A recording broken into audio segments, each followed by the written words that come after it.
Mr. Sergeant of Arms, invite the members into the chamber and close the doors. I hereby declare the House of Representatives of the 1 and 14 General Assembly of the State of Tennessee now in session. Will the members please stand? Will the visitors in the gallery please stand and remain standing through the Pledge of Allegiance? Representative Ashley will introduce the chaplain of the day. Representative Ashley. Thank you, Mr. Speaker. On behalf of Chairman Farmer and I, we want to join us in welcoming our worship pastor, Scott Andrews.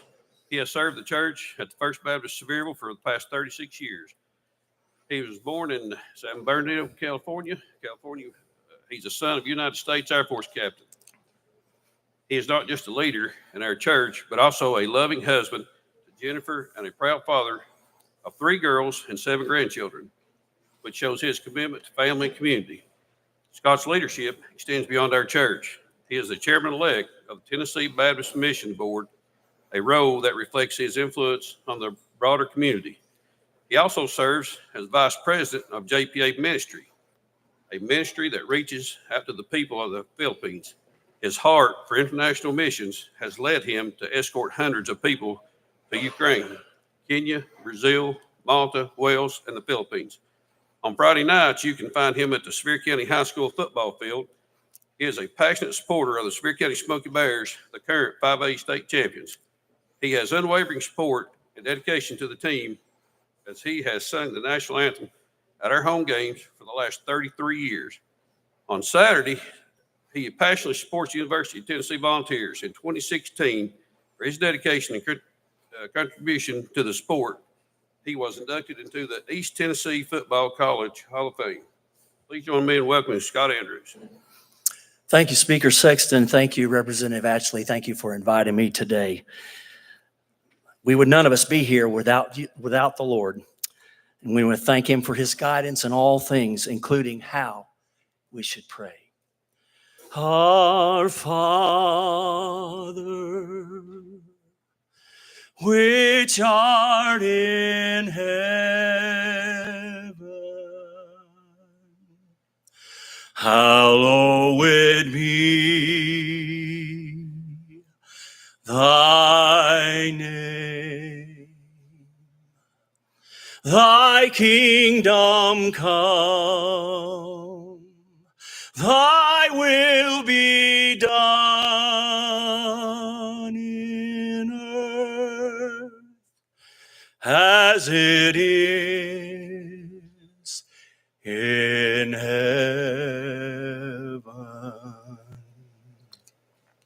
Give us this day our daily bread, and forgive us our debts as we forgive our debtors. And lead us not into temptation, but deliver us from evil. For thine is the kingdom and the power and the glory forever.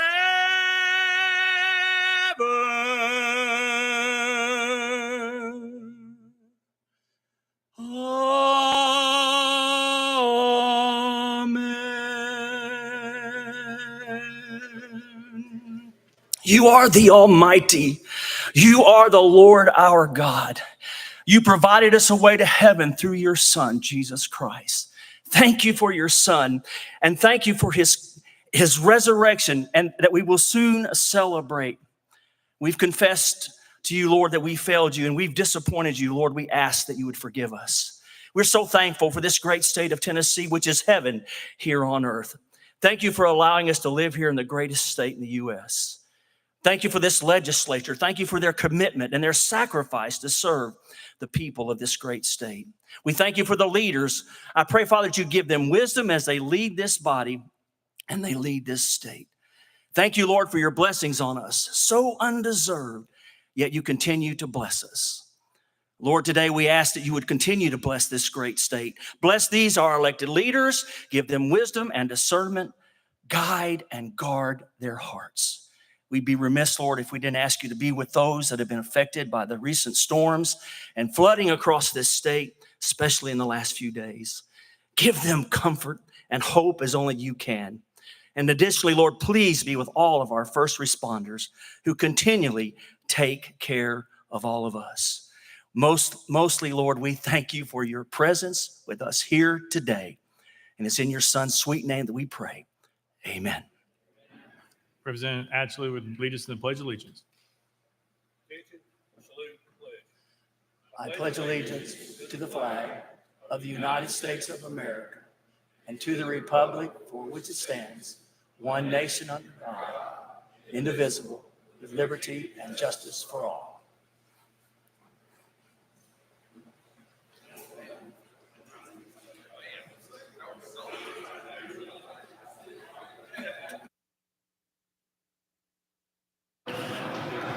Ms. Clerk, please take the roll. Roll call.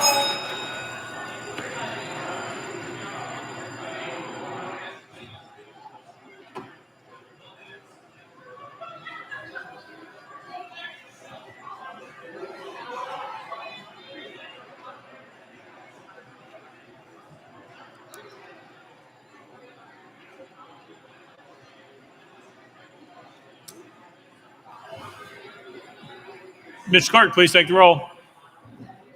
Mr. Speaker, 92 members present. Let the journal reflect Representatives Capley, Dixie, and Miller are excused. Next order, Ms. Clerk. Welcoming, honoring, and announcements. Representative Shaw, you're recognized. Thank you, Mr. Speaker.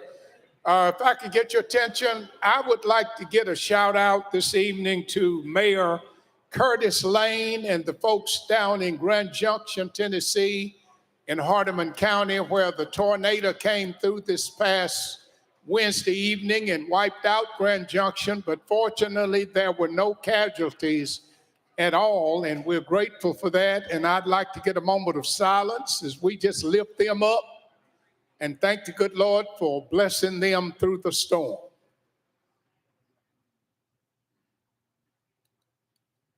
Amen. Thank you. Chairman Clemens. Thank you, Mr. Speaker. I would like everybody to join me in welcoming my pages this evening. These young gentlemen, I've got Mr. Ellis Castle, 12 years old, from St. Bernard Academy. And I've got Mr. Isaac Wilkins, 11 years old, from St. Bernard Academy. If y'all join me in welcoming my pages tonight. They're great ball players. Representative Fritz.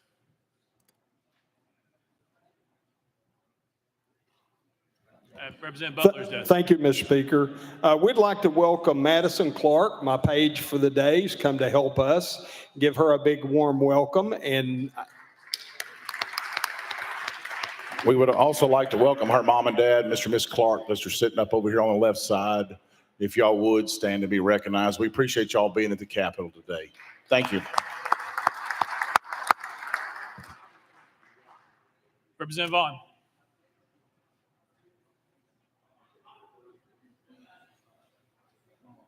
Vaughn. Hello? Oh, thank you, Mr. Speaker. My light wasn't on.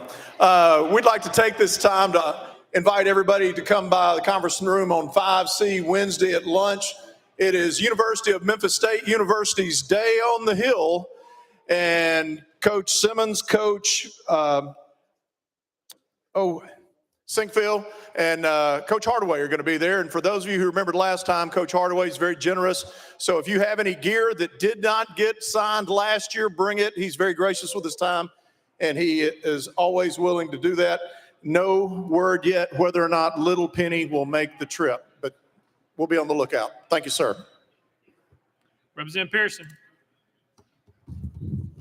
Thank you, Speaker. Today I rise to honor my constituents in District 86 who 2 years ago yesterday witnessed in this chamber and back home my unjust expulsion as their representative. But they have not given up on their belief in the constitutional democratic republic experiment. And so to my family, to my constituents who have not only sent me here once or twice, but 3 times now, I thank you for believing in the future future of Memphis, Shelby County, Tennessee, and these United States of America. And as I mentioned on the House floor then, we are in difficult, dark days, just like Silent Saturday. And while we do not know how long these difficult days will last, we must rest assured in our belief that Sunday always comes.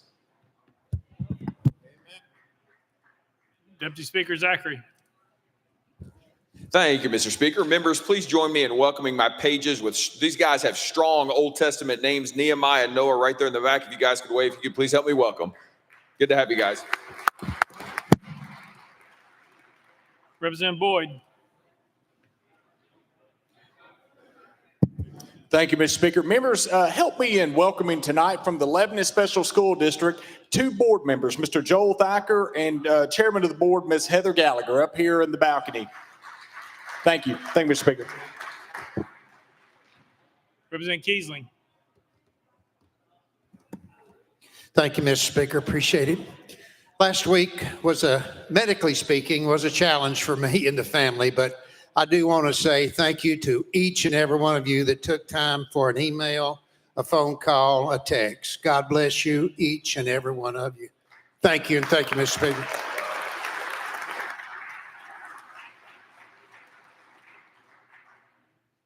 Representative Butler. We'll come back. Representative Vital. Thank you, Mr. Speaker.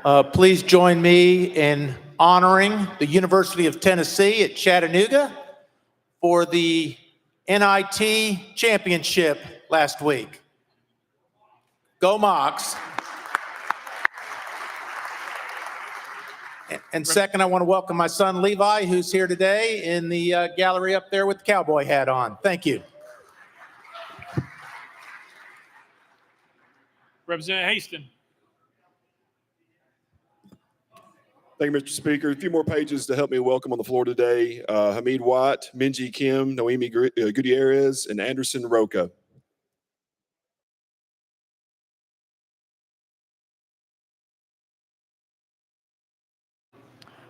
Representative Fritz.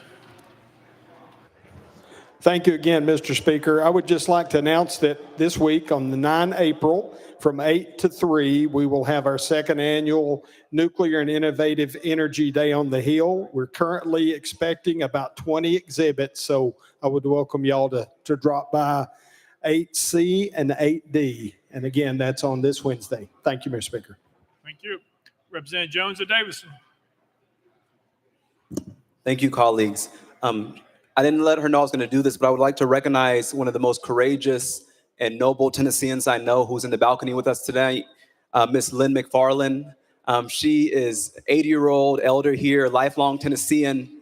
And last week, she put a national spotlight on our state when she was carried out of a committee room for being silent, for refusing to move. And she said, I was not planning to get arrested that day because if I was, I wouldn't have worn my good jewelry and my Eileen Fisher pants. But she said, I could not cooperate. My heart wouldn't let me when she saw the cruelty aimed at children, undocumented children. And so Ms. Lynn is one of the bravest people I know, somebody who represents what it means to be a Tennessean, caring for our neighbors. And so we thank you for your courage, Ms. Lynn. Your act of protest, your act of silent, nonviolent witness confers dignity upon a place that needs it right now. So thank you for your grace. Thank you for your power. Thank you for representing the values that we should uplift in this state. Love you. Representative Crawford. Thank you, Mr. Speaker. Just got a group with us today. The Northeast Tennessee delegation would like to welcome the East Tennessee GLP group. Will y'all please stand up?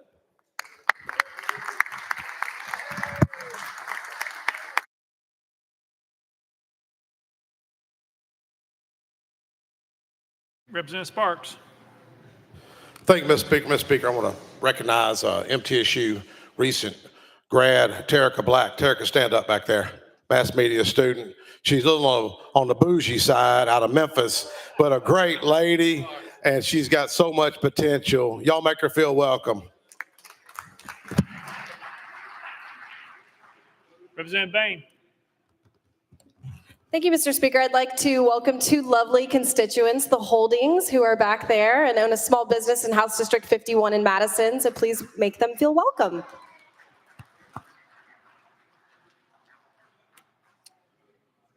Representative Butler, I had you on again.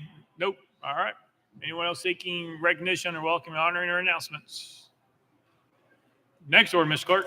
Introduction to resolutions. Leader Lambert, you're recognized. Thank you, Mr. Speaker. All resolutions properly filed be introduced pursuant to Rule number 17 and placed on the consent calendar referred to the purpose stated committee. Without objection, so ordered. Next order, Mr. Clerk. City Joint Resolutions congratulatory and memorializing. Leader Lambert, you're recognized. Thank you, Mr. Speaker. All Senate joint resolution congratulatory and memorializing line that has to be placed on the consent calendar pursuant to Order 17. Leader Lambert, you're recognized. Oh, without objection, so ordered. Next order, Ms. Clerk. Resolutions lying over. Leader Lambert, you're recognized. Thank you, Mr. Speaker. All resolutions line over be referred to the purpose standing committee. Without objection, so ordered. Next order, Ms. Clerk. Introduction of bills, Senate bills on first consideration. Leader Lambert, you're recognized. Thank you, Mr. Speaker. I move the Senate Bills 7, 28, 134, 161, 227, 525, 527, 535, 880, 899, 937, and 1015 transmitted by the Senate be held on the desk pending third consideration of the companion House bills. Without objection, so ordered. Next order, Mr. Clerk. Senate bills on second consideration, House bills on second consideration. Leader Lambert, you're recognized. Thank you, Mr. Speaker. That House Bills 1,439 be passed on second consideration be held on the desk referred to the purpose standing committee. Without objection, so ordered. Next order, Mr. Clerk. Petitions and memorials, reports from standing committees, reports from select committees, calendars. Mr. Speaker, the House has a consent calendar. Chair Lady Moody, you are recognized. Thank you, Mr. Speaker. I move passage of the consent calendar on third and final consideration in keeping with Rule 50.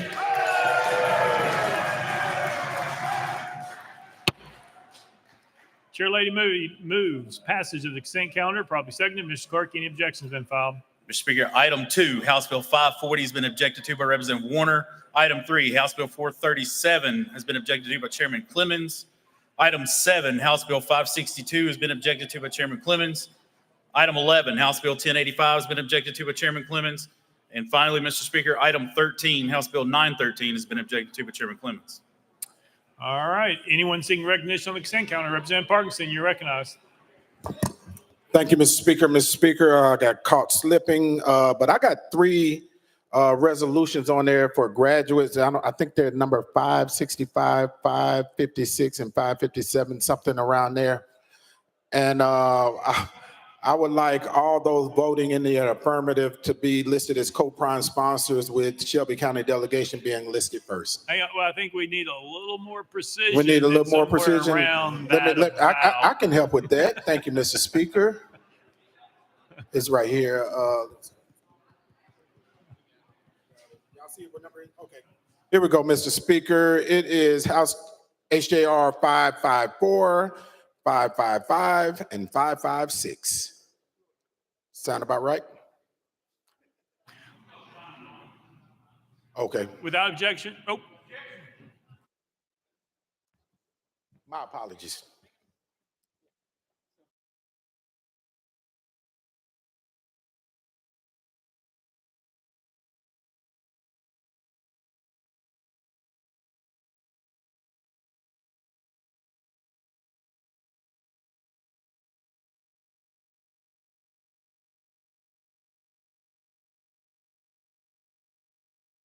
Representative Parkinson. Thank you, Mr. Speaker. Mr. Leader, let me publicly apologize to you because I did forget to consult with both, but if we can make Shelby delegation co-prime sponsors. You okay with that? Thank you, Mr. Leader. Thank you, Madam Leader. Without objection, exclusion duly noted. Anyone else seeking recognition on the consent calendar? Seeing none, we're voting on the consent calendar. All members in favor vote aye when the bell rings. Those opposed vote no. Has every member voted? Does any member wish to change their vote?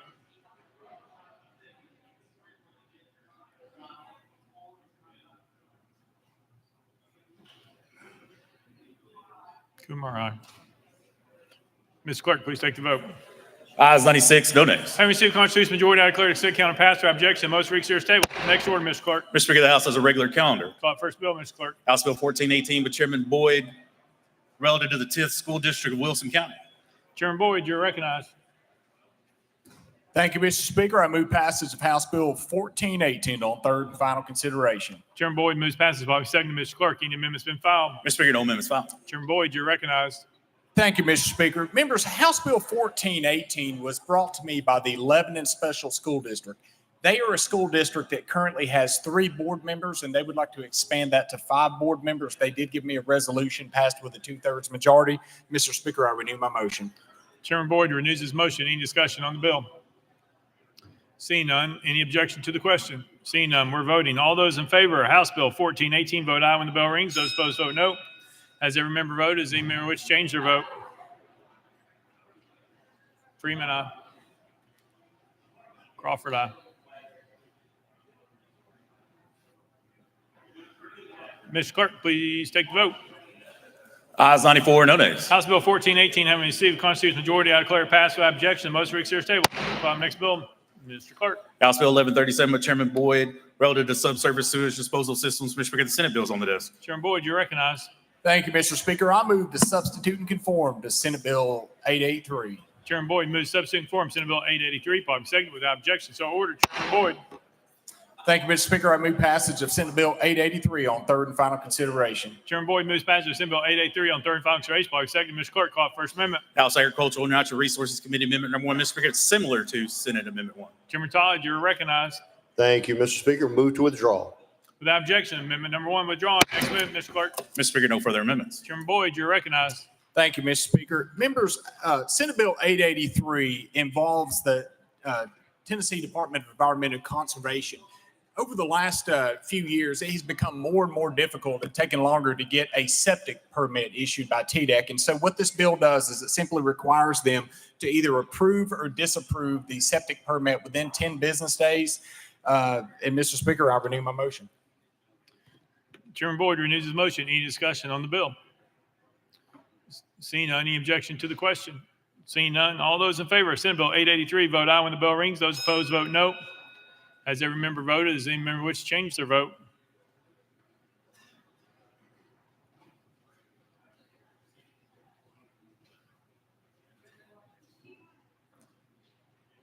Mr. Clerk, please take the vote. Ayes 84, 7 nays, 2 present, not voted. Senate Bill 883, having received a constitutional majority, I hereby declare it passed without objection. Most reeks here table. Next bill, Mr. Clerk. House Bill 1139 by Chairman Boyd, relative to public water systems. Mr. Speaker, the Senate bill is on the desk. Chairman Boyd, you're recognized. Thank you, Mr. Speaker. I move to substitute and conform to Senate Bill 258. Chairman Boyd moves substitute and conform Senate Bill 258, probably second without objection. So ordered. Chairman Boyd. Thank you, Mr. Speaker. I move passage of Senate Bill 258 on third and final consideration. Chairman Boyd moves passage of Senate Bill 258 on third and final consideration, probably second. Mr. Clerk, call it First Amendment. House Agricultural and Natural Resources Committee Amendment Number 1. Chairman Todd, you're recognized. Thank you, Mr. Speaker. Move to adopt and defer to the sponsor for further explanation. Chairman Todd moves adoption of Committee Amendment Number 1, probably second. Any discussion on the amendment? Seeing none. All those in favor of adopting Committee Amendment Number 1 say aye. Aye. All those opposed say no. The ayes have it. Adopted. Next amendment, Mr. Clerk. Mr. Speaker, no further amendments. Chairman Boyd, you're recognized.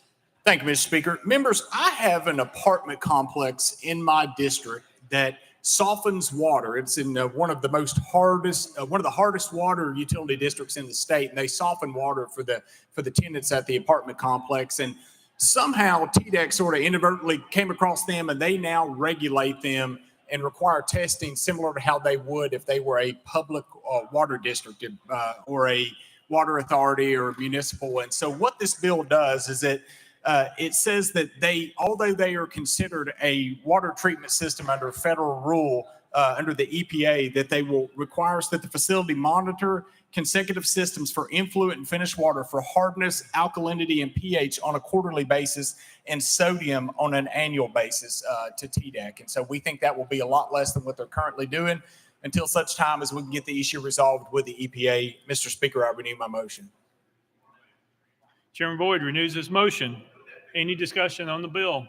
Representative Pearson, you're recognized. Thank you, Speaker. On the fiscal note sponsor, it says the proposed legislation may jeopardize federal funding up to $20 million should the Environmental Protection Agency determine Tennessee's regulatory scope falls below federal standards and lead to the Environmental Protection Agency revoking state primacy. Can you explain why your legislation is worth this potential risk? Chairman Boyd. Thank you, Mr. Speaker. So I'm glad you brought that up. So the original idea was that we were going to declare this is not a water treatment system or a public utility.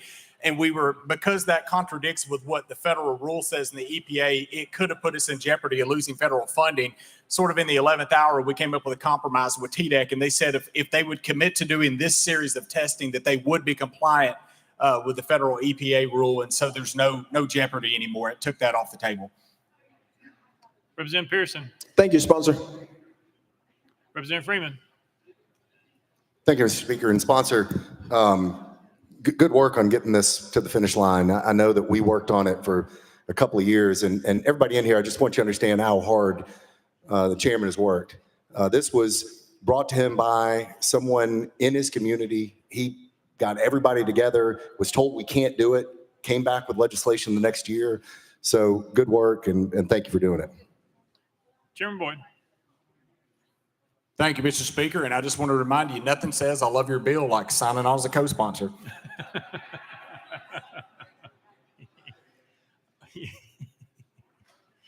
Any further discussion? Seeing none. Any objection to the question? Seeing none. All those in favor of Senate Bill 258 as amended, vote aye when the bell rings. Those opposed, vote no. Has every member voted? Does any member wish to change their vote? Tie-dye.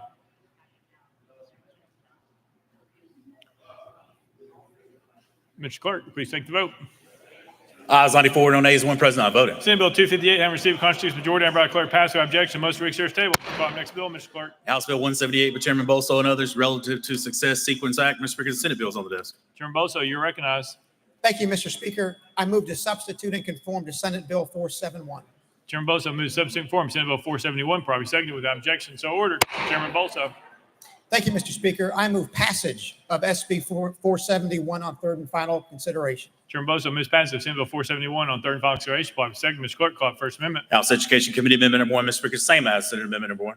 Chairman White, you're recognized. Thank you, Mr. Speaker. Same as the Senate amendment, so I move to withdraw and defer to the sponsor for the explanation. Without objection, amendment number 1 withdrawn. Next amendment, Mr. Clerk.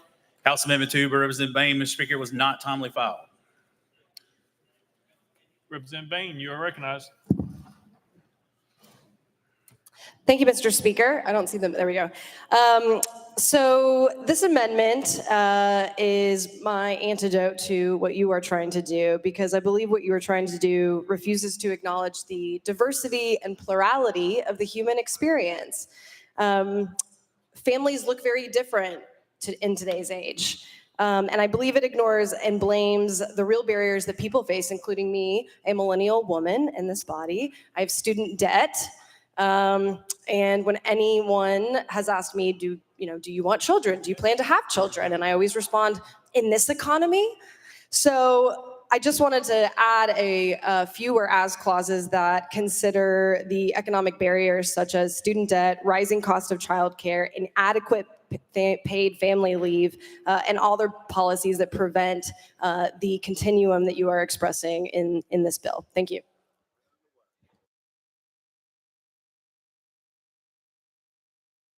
Representative Bain, you've got to move for consideration because you're untimely.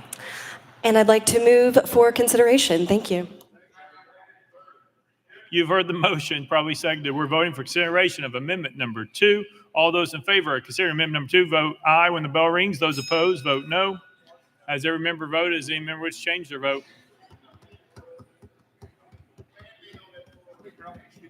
Yeah.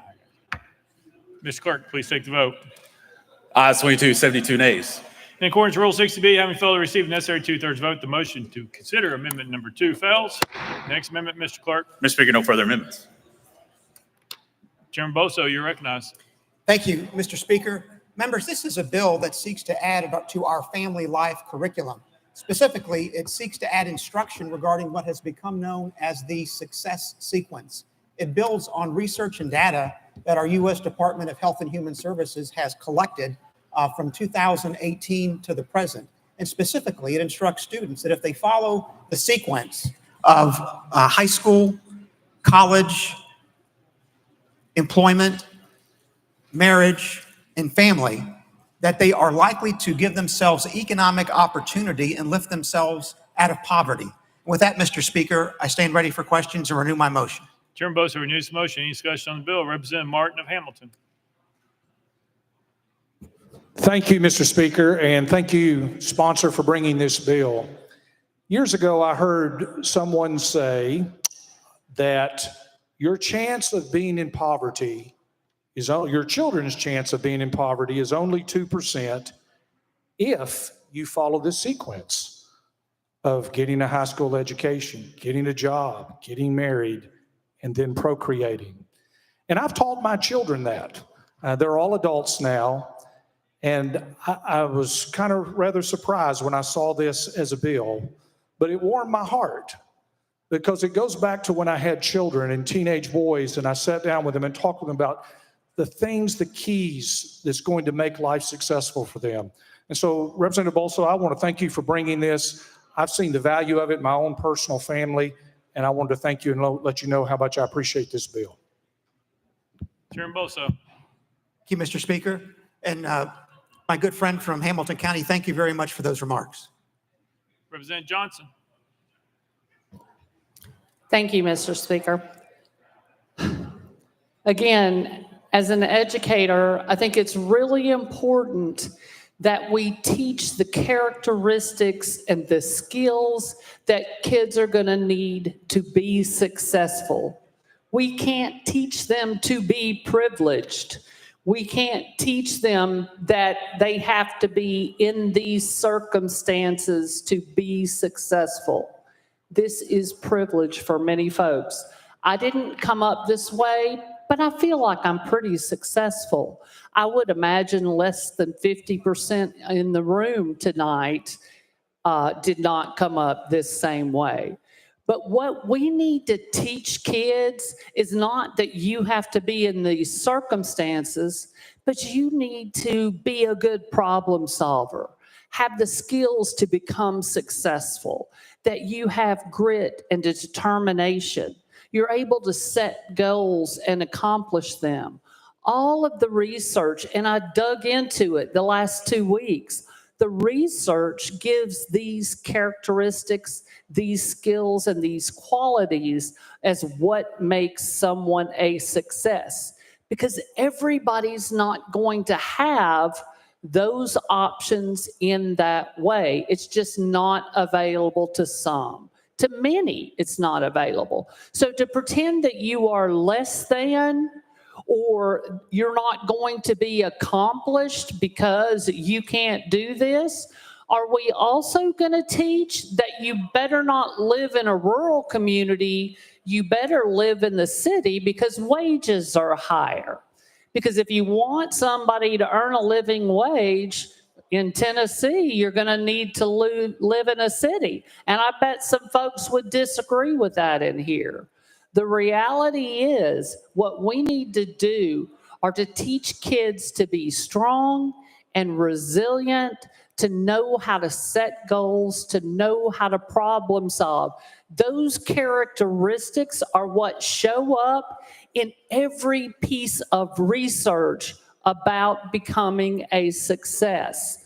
Not what your circumstances are and the privilege that you have, but the skills that you have to maybe overcome those things.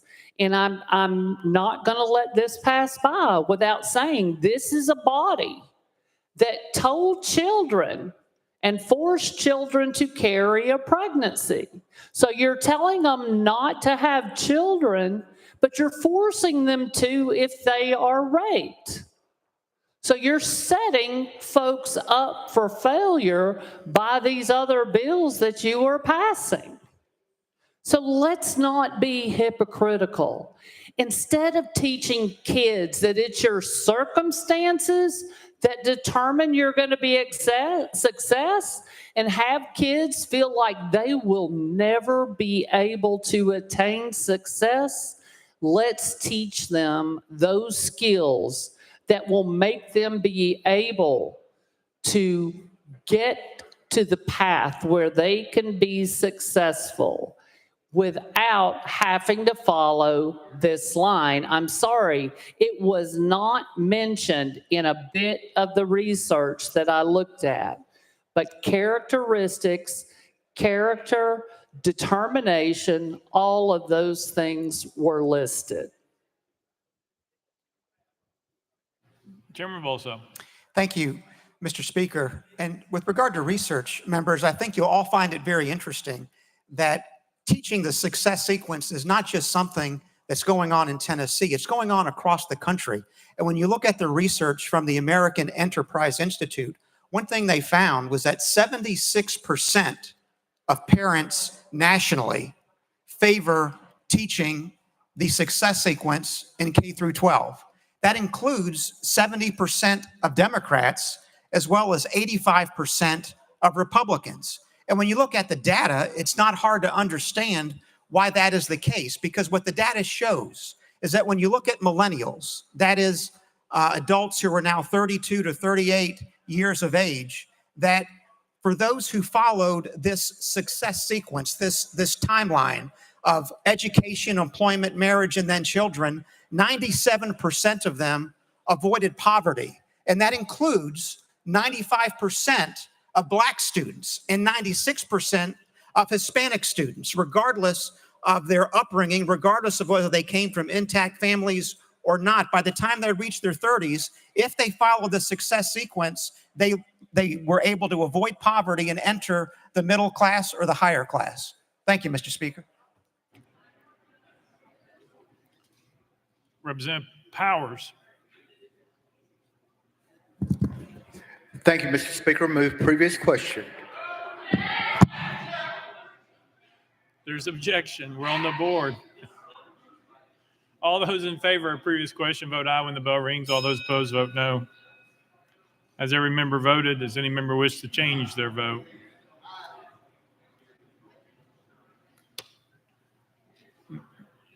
Ms. Clerk, please take the vote. Aye, 73, 20 nays. Previous question prevails. We're voting. All those in favor of Senate Bill 471, vote aye when the bell rings. Those opposed vote no. Has every member voted? Does any member wish to change their vote?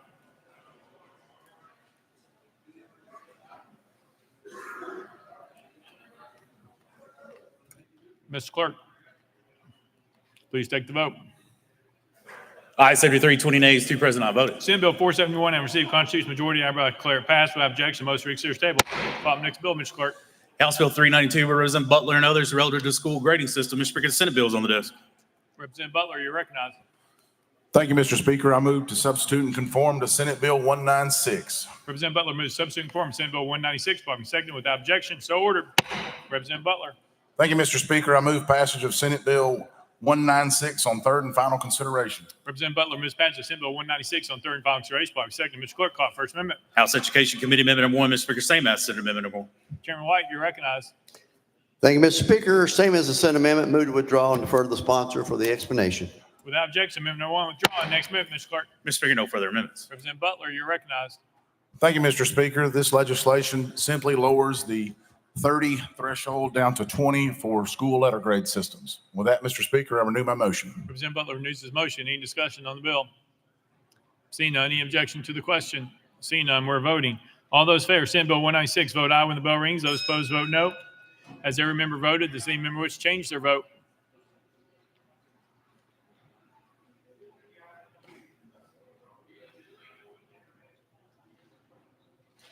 Mr. Clerk, please take the vote.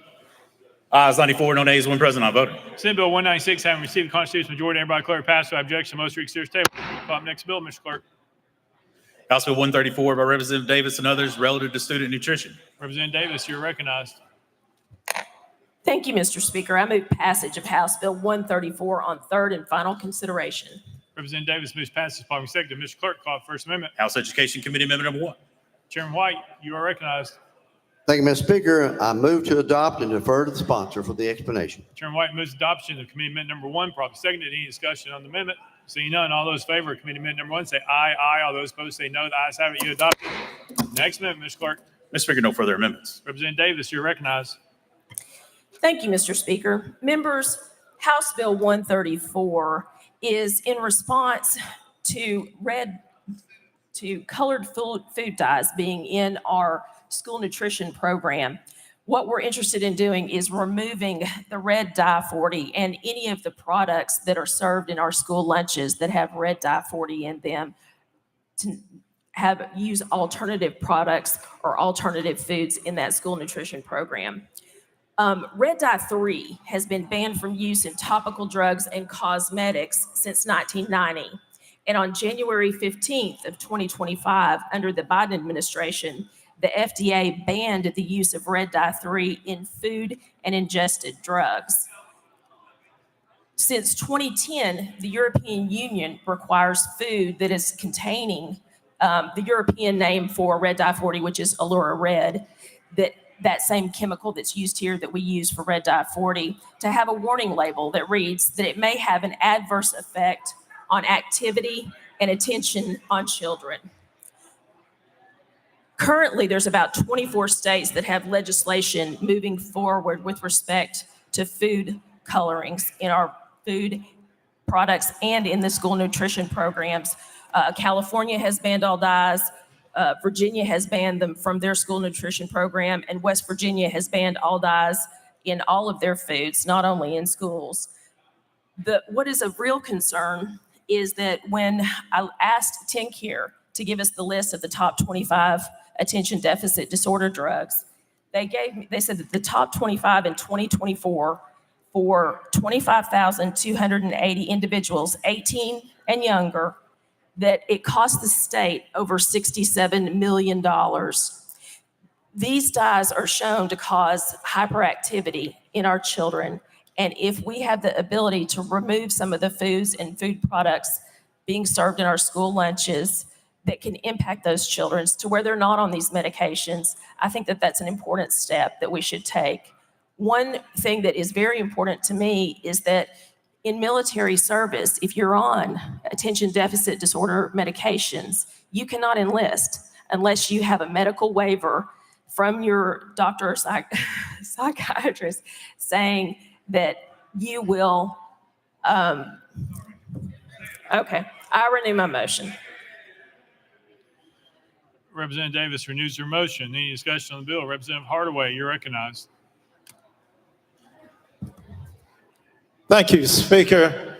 First, I want to congratulate and really thank the sponsor for bringing such a bipartisan bill, one that's based upon Joe Biden's leadership and one that's based upon a precedent set by the state of California. And I really, my serious question is whether this also applies to school activities off property, off campus, off site. Representative Davis. Thank you, Mr. Speaker. So if you look at the legislation, it's only speaking to the school nutrition program. So any of those activities that have concessions or vending machines, it is not applicable to those things. What we're really targeting are those young students that are still growing and developing and trying to ensure that we're removing some of these foods that have those additives that can cause any sort of skin rashes or cause that hypersensitivity with regard to their behavior. Representative Hardaway. All right, thank you, ma'am. And once again, congratulations on such a bipartisan piece of legislation. Thank you. Representative Lynn. Thank you, Mr. Speaker. Representative Davis, thank you so much for bringing this bill.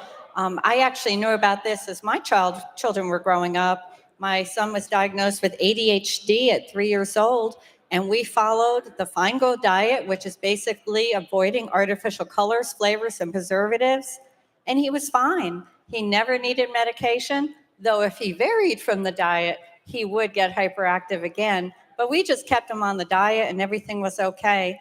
I actually volunteered 20 years for the organization, and boy, I never thought we'd get to the point where we could actually pass a bill to ban some of these food dyes. So congratulations, excellent work. And I've told you how I support your bill, and I hope next year we can make more progress and really bring the health of our children at home and at school to the forefront. So thank you so much. Representative Davis.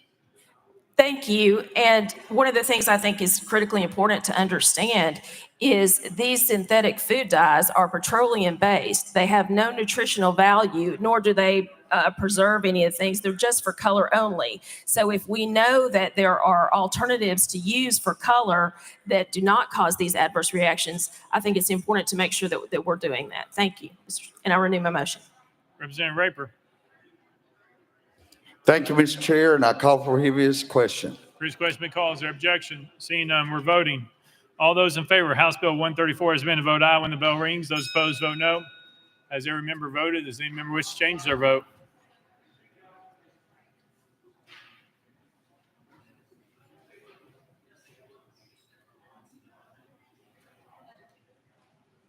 Mr. Clerk, please take the vote. Ayes 88, 5 nays. House Bill 134 having received a constitutional majority, hereby declared passed by objection. Most reconsider table. Call up next bill, Mr. Clerk. House Bill 826 by Chairman Faison and others relative to families' rights and responsibilities.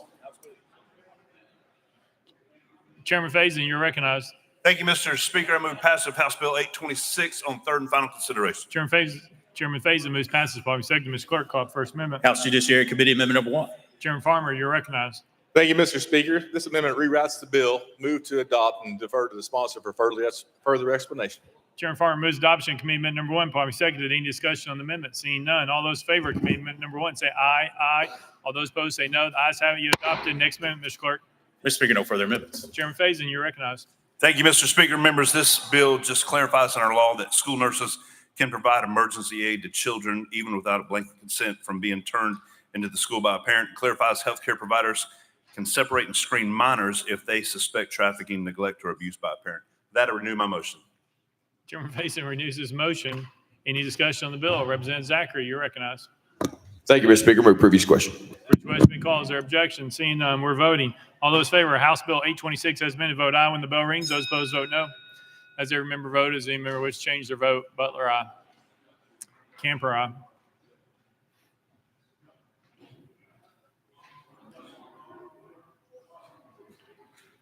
Mr. Clerk, please take the vote. Ayes 92, no nays. House Bill 826 having received constitutional majority, hereby declared passed by objection. Most reconsider table. Call up next bill, Mr. Clerk. House Bill 1129 by Chairman Farmer relative to disaster-related exemptions. Mr. Speaker, the Senate bill's on the desk. Chairman Farmer, you're recognized. Thank you, Mr. Speaker. I move to substitute and conform to Senate Bill 915. Chairman Farmer moves substitute and form Senate Bill 915, probably seconded without objection. So ordered. Chairman Farmer.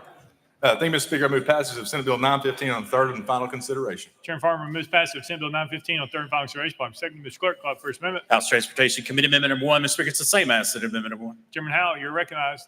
Thank you, Mr. Speaker. Move to withdraw. Without objection, committee amendment number 1 withdraw. Next amendment, Mr. Clerk. Mr. Speaker, no further amendments. Chairman Farmer, you're recognized. Thank you, Mr. Speaker. Members, what this bill does is allow for products and materials to continue to be supplied for our Hurricane Helene relief efforts. And with that explanation, I renew my motion.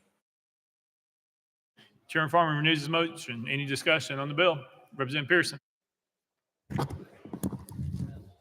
Thank you, Speaker. Sponsor, one of the consequences of this legislation potentially as it relates to the fiscal impact is failure to meet federal Clean Water Act and Water Pollution Control Act standards may put federal reimbursements at risk. If found in violation, the Department of Transportation could be required to return federal funds to the Federal Highway Administration. While I understand the need to do all that we can related to Hurricane Helene and ensuring people get the resources that they need, how are you remedying the potential implications of this legislation?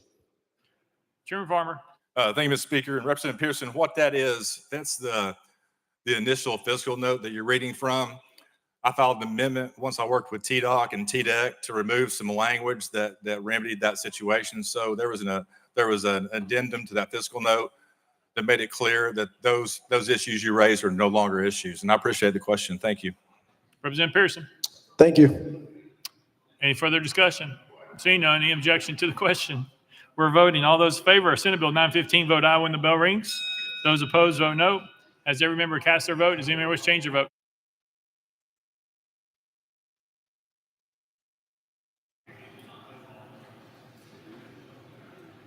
Mr. Clerk, please take the vote. Ayes 93, no nays, 2 present, not voted. Senate Bill 915, I received a constitutional majority, hereby declared passed by objection. Most reconsider table. Call up next bill, Mr. Clerk. House Bill 589 by Representative Jones and Unicoi relative to the Agriculture Hall of Fame. Mr. Speaker, Senate bills on the desk. Representative Jones, you recognize. Thank you, Mr. Speaker. I move to substitute and conform to Senate Bill 755. Representative Jones moves substitute and form Senate Bill 755, probably second without objection. So ordered. Representative Jones. I'm sorry. I move passage of Senate Bill 755 on third and final consideration. Representative Jones moves passage of Senate Bill 755 on third and final consideration, probably second. Ms. Clerk, call First Amendment. House Agricultural and Natural Resources Committee Amendment number 1, same as Senate Amendment number 1. Chairman Todd, you're recognized. Thank you, Mr. Speaker. Same as Senate amendment. Move to withdraw. Without objection, amendment number 1 withdrawn. Next amendment, Mr. Clerk. Mr. Speaker, no further amendments. Representative Jones, you're recognized. Thank you, Mr. Speaker. This bill is legislation that modernizes the current Tennessee Agriculture Hall of Fame to the Tennessee Agriculture and Forestry Hall of Fame. This is the oldest known of its type by any state, and this bill updates the original 1930s law to today's standards. The board would consist of 8 people, one from the Department of Ag, the UT Institute of Agriculture, the TSU College of Agriculture, the president of the Tennessee Farm Bureau, the Tennessee FFA, 2 governor appointments, 1 lieutenant governor appointment, and 1 speaker of the House appointment. With that, I renew my motion. Representative Jones renews her motion. Any discussion on the bill? Seeing none. Any objection to the question? Seeing none. All those in favor of Senate Bill 755, vote aye when the bell rings. Those opposed, vote no. As every member vote, does any member wish to change their vote?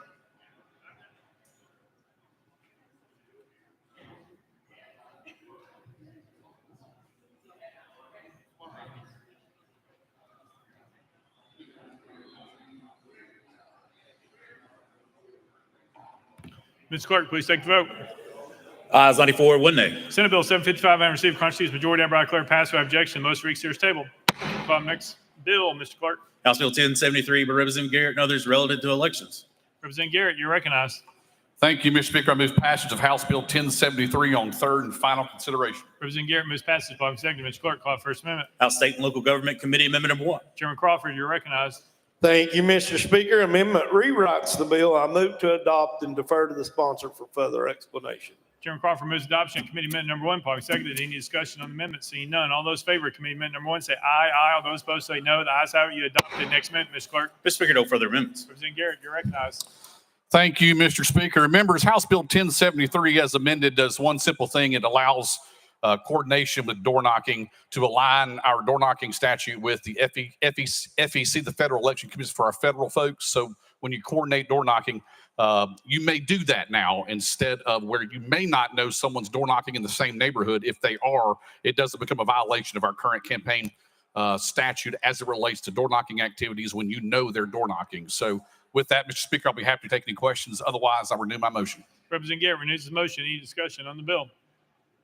Chairman Clemens. Thank you, Mr. Speaker.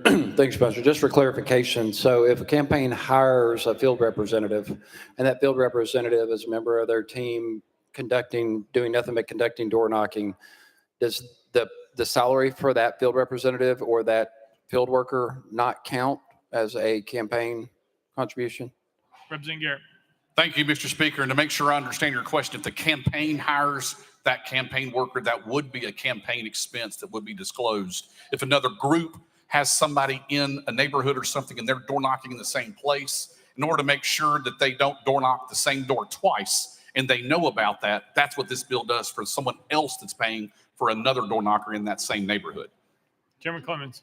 So essentially, if an outside group, a second party or a third party group is door knocking specifically for your campaign in your district, it's not a in-kind contribution. Is that what this does? Representative Garrett. Thank you, Mr. Speaker. Right now, that would be up to a certain limits, but as long as you're coordinating now, you would be subject to the limits. This removed those limits in case you are door knocking and you know about that third party door knocking in the same neighborhood that you're door knocking. That's all that does. It says you can coordinate those activities. Chairman Clemens. Thank you, Mr. Speaker. Any further discussion? Seeing none, any objection to the question? Seeing none, we're voting. All those in favor of House Bill 1073 as amended, vote aye when the bell rings. All those opposed, vote no. Has every member voted? Does any member wish to change their vote?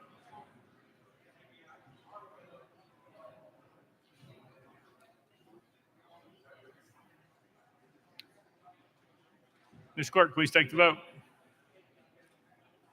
Ayes 80, 11 nays, 2 present, not voted. House Bill 1073 having received constitutional majority, I hereby declare it passed without objection. Motion to reconsider is tabled. Call up next bill, Mr. Clerk. House Bill 307, Representative Gillespie and others relative to constitutional officers' duties. Mr. Speaker, the Senate bill is on the desk. Representative Gillespie, you're recognized. Thank you, Mr. Speaker. I move to substitute and conform to Senate Bill 274. Representative Gillespie moves to substitute and conform Senate Bill 274, probably seconded without objection. So ordered. Representative Gillespie. Thank you, Mr. Speaker. I move passage of Senate Bill 274 on third and final consideration. Representative Gillespie moves passage of Senate Bill 274 on third and final consideration, probably seconded. Mr. Clerk, call it First Amendment. House State and Local Government Committee Amendment number 1, Mr. Speaker, same as Senate Amendment number 1. Chairman Crawford, you're recognized. Thank you, Mr. Speaker. Same as Senate Amendment 1, move to withdraw. Without objection, amendment number 1 withdrawn. Next amendment, Mr. Clerk. Mr. Speaker, no further amendments. Representative Gillespie, you're recognized. Thank you, Mr. Speaker. Members, this is a pretty straightforward bill. It really only applies to Shelby County. And in terms of what it does is, right now in Shelby County, we have charter officers. That's the sheriff, the registered deeds, trustee, and numerous others. All this bill is doing is restoring those roles as it is in every other county in the state to make those constitutional officers. And with that, Mr. Speaker, I renew my motion. Representative Gillespie renews his motion. Any discussion on the bill? Representative McKenzie, you're recognized. Thank you, Mr. Speaker. The last statement you made is an incorrect one. Shelby County always forgets that they're not the only charter form of government. There's a county a bit east, about 400 miles east of Memphis, called Knoxville in Knox County. And these bills, Shelby County bills, I think, I see you shaking your head, so I'm hoping you're gonna give me a good answer. But generally speaking, when we have these bills that only affect charter forms of government, there's a mindset that it only is a Shelby County bill. And I know in Knox, I think we're happy, we're content with the way that our sheriff and our clerks and you know, court clerks and everyone. So my question to you, I think you gave me a good sign here. How does this bill not affect Knox County? Where is that language in the bill? Representative Gillespie. Thank you so much, Mr. Speaker. And Representative, you are correct. Knox County is also a home rule county. However, the way that y'all are doing things, when it comes to this language right here, you're doing the exact opposite of what Shelby County is currently doing. That's really the main reason why it really doesn't apply to y'all. I've talked to your county body, your mayor, and that's the best way I can answer that question for you. Representative McKenzie.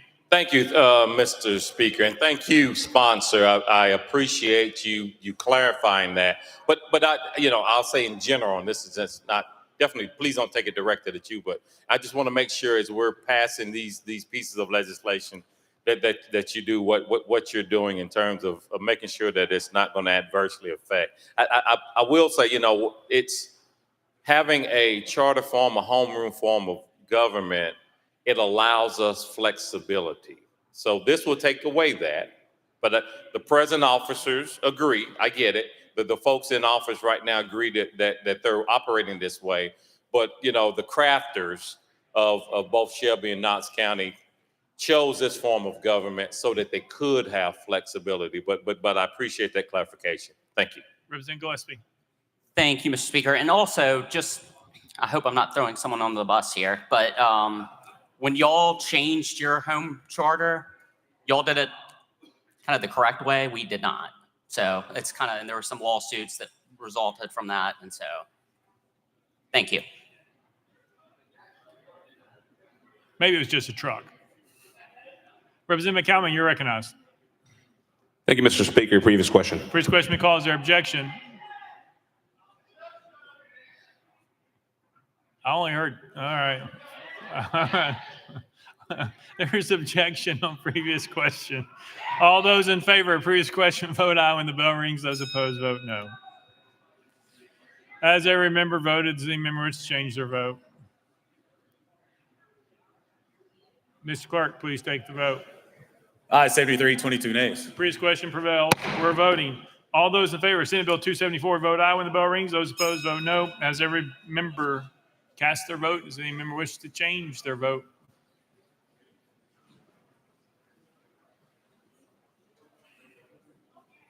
Mr. Clerk, please take the vote. Aye, 77, 14 nays, 5 present, not voting. Senate Bill 274 having received a constitutional majority, I hereby declare passed without objection. Most reconsider table. Call the next bill, Mr. Clerk. House Bill 1188 by Chairman Grills relative to discrimination in educational institutions.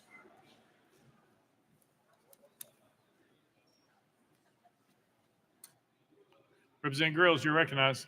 Thank you, Mr. Speaker. I move passage of House Bill 1188 on third and final consideration. Representative Grills moves passage by second. Mr. Clerk, call the first amendment. House Education Committee Amendment Number 1. Chairman White, you're recognized. Thank you, Mr. Speaker. I move to adopt and defer to the sponsor for further explanation. Chairman White moves adoption committee amendment number 1. Probably seconded. Any discussion on the amendment? Seeing none. All those in favor of committee amendment number 1 say aye, aye. All those opposed say no. The ayes have it. You adopted. Next amendment, Mr. Clerk. Mr. Speaker, no further amendments. Representative Grills, you're recognized. Thank you, Mr. Speaker. And I want to just shout out to the University of Tennessee, University of Memphis, and the Jewish Federation across the state that have supported this bill and been willing to work with me over the past couple of months to get it to this point. And what we're doing here with this legislation is doing 4 different things. We're reiterating the definition of the International Holocaust Remembrance Alliance definition of anti-Semitism, and we're stating that a Title VI coordinator will be designated by the State Department of Education for K-12 and each governing body of the public institution of higher education to review, monitor, investigate, and report to the legislature and to the Attorney General any anti-Semitic discrimination and harassment.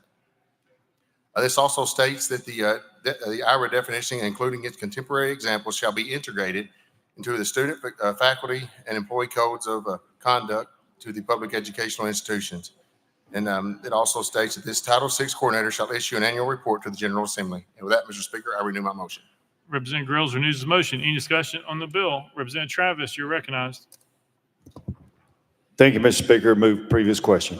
Previous question been called. Is there objection? There's objection. We're on the board. All those in favor of previous question vote aye when the bell rings. Those opposed vote no. Has every member voted? Does any member wish to change their vote?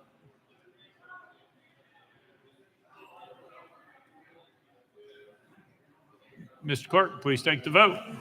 Aye, 73, 22 nays. Previous question prevails. We're voting. All those in favor of House Bill 1188 as amended vote aye when the bell rings. Those opposed vote no. Has every member voted? Does any member wish to change their vote?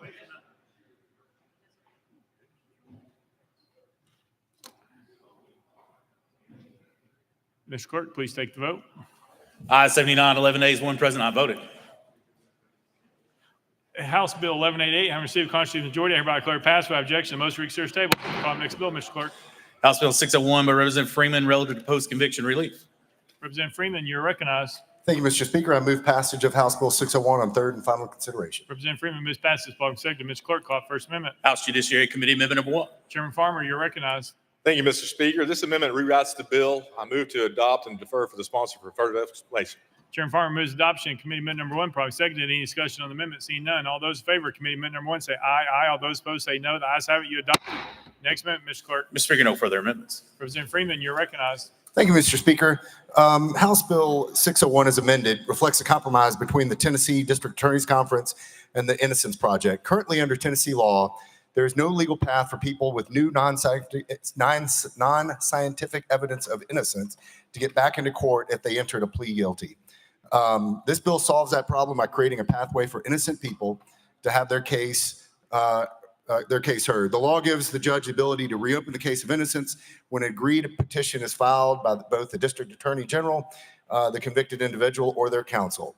This change of the law provide a mechanism to get these cases back into court while assuring these petitions are only heard in the very rare situations of actual innocence. And with that, I renew my motion. Representative Freeman renews his motion. Any discussion on the bill? Representative Holsey, you're recognized. Thank you, Mr. Speaker. Last year, I ran a bill very, very similar to this, and we're big on justice in this body, and I'm glad we passed bills that validate that and reflect it. I like the system to be just as well, and this is a mechanism that allows somebody who's been wrongly convicted to have a mechanism to work through that, and I appreciate the bill.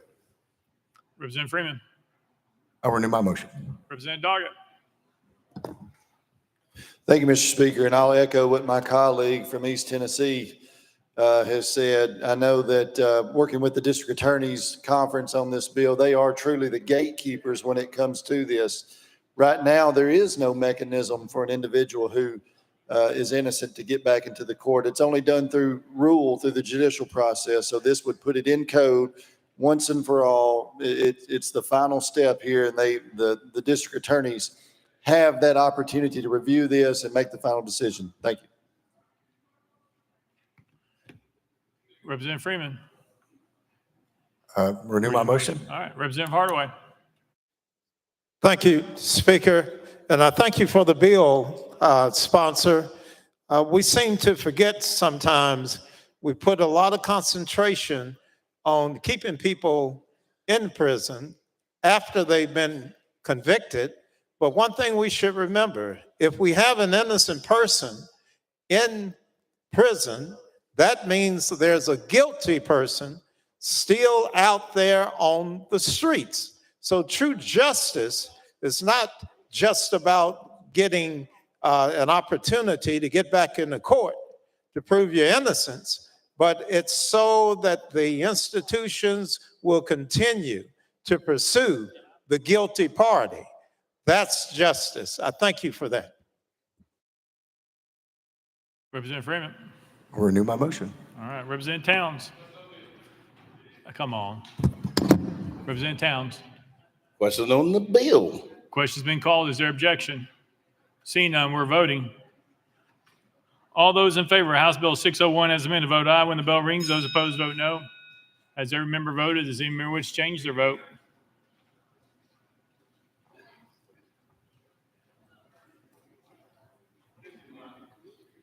Mr. Clerk, please take the vote. Ayes 85, 7 nays. House Bill 601 and received constitutional majority. Hereby declare passed without objection. Most reconsidered table. Call up next bill, Mr. Clerk. House Bill 679 by Representative Freeman and others relative to sexual assault. Representative Freeman, you're recognized. Thank you, Mr. Speaker. Every 9 minutes, a child claims rape or sexual abuse in our state.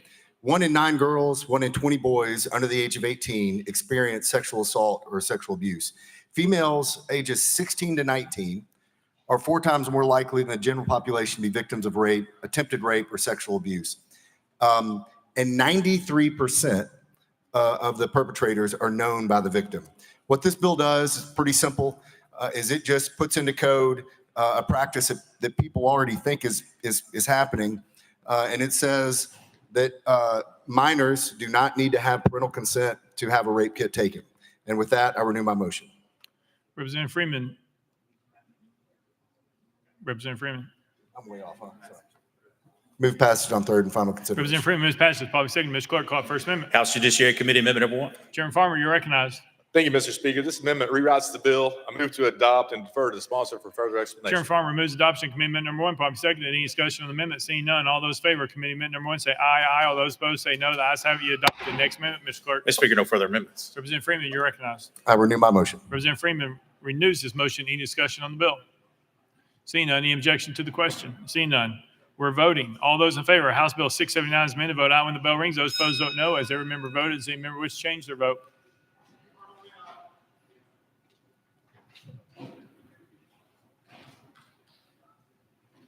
Mr. Clerk, please take the vote.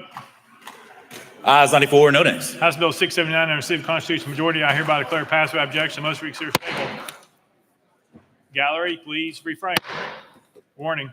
Call up next bill, Mr. Clerk. House Bill 466 by Representative Hilton Haynes relative to medical laboratories. Mr. Speaker, Senate bills on the desk. Representative Hilton Haynes, you're recognized. Thank you, Mr. Speaker. I move to substitute and conform to Senate Bill 1385. Representative Hilton Haynes moves to substitute and conform Senate Bill 1385. Probably seconded without objection. So ordered. Representative Hilton Haynes.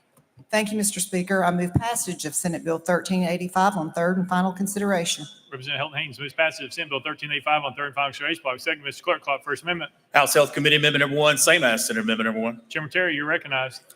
Thank you, Mr. Speaker. Move to withdraw. Without objection, amendment number 1 withdrawn. Next amendment, Mr. Clerk. Mr. Speaker, no further amendments. Representative Hilton Haynes, you're recognized. Thank you, Mr. Speaker. This bill removes the mandatory 30-hour per week requirement for a lab supervisor to be on the premises in the code. Instead, the statute would clarify that a supervisor be readily available for consultations during all hour when tests are performed. Tennessee statute would remain in line with the federal CLIA guidelines that many other states follow. Current technology and the ability to provide remote monitoring make the requirement overly burdensome on a system that needs capacity. This bill would increase capacity without compromising safety and quality. With that, Mr. Speaker, I renew my motion.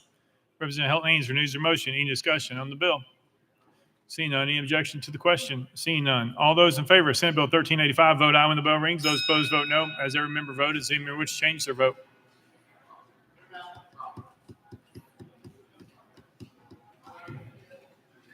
Mr. Clerk, please take the vote. Ayes 95, no nays. Senate Bill 1385, and received constitutional majority, hereby declare passed without objection. Most reconsider table. Call the next bill, Mr. Clerk. House Bill 1239 by Representative Hilton Haynes relative to healthcare prescribers. Representative Hilton Haynes, you're recognized. Thank you, Mr. Speaker. I move passage of House Bill 1239 on third and final consideration. Representative Hilton Haynes moves passage. Party Secretary, Ms. Clerk, call First Amendment. House Health Committee Amendment number 1. Chairman Terry, you're recognized. Thank you, Mr. Speaker. Move to adopt. Chairman Terry moves adoption of Committee Amendment number 1. Party Secretary, any discussion on the amendment? Seeing none, all those in favor of Committee Amendment number 1 say aye. Aye. All those opposed say no. The ayes have it. You adopt. Next amendment, Mr. Clerk. Mr. Speaker, no further amendments. Representative Hilton Haynes, you're recognized. Thank you, Mr. Speaker. House Bill 1239 as amended creates an exception for mid-level providers to be able to prescribe buprenorphine products for the treatment of opioid use disorder in correctional facilities. This legislation outlines certain restrictions and requirements for them to be able to do so. They must be employed by or contract with a state correctional facility or a county or municipal jail to provide healthcare services. They are only authorized to prescribe buprenorphine products to patients who are treated through the correctional facility that employs the provider. They must be supervised by or collaborate with a physician who reviews 100% of the charts of the patients being prescribed a buprenorphine product and who is limited to the supervision of or collaboration for a maximum of 5 licensed nurse practitioners or physician assistants. They must have adopted clinical protocols for the facilitation or continuance of medication-assisted treatment for persons who are incarcerated in or to be released from such state correctional facility or county or municipal jail. They cannot have had any limitations or conditions imposed on the provider's license by the provider's licensing authority within the previous 3 years. They prohibited from writing any prescription for a buprenorphine product that exceeds a 16 milligram daily equivalent and must have an active registration with the federal DEA Drug Enforcement Agency. This legislation is necessary so that our correctional healthcare providers may treat those within the walls of our prisons and jails for opioid use disorder in a realistic and timely manner. It is not possible to have a physician see and prescribe all those needing this medication, as the numbers are simply too high. With that, Mr. Speaker, I renew my motion. Representative Hilton Haynes renews his motion. Any discussion on the bill? Representative Raper, you're recognized. Thank you, Mr. Chair, and I call the previous question. Previous question been called. Is there objection? Seeing none, we're voting. All those in favor of House Bill 1239 as amended, vote aye when the bell rings. Those opposed, vote no. Has every member voted? Does any member wish to change their vote?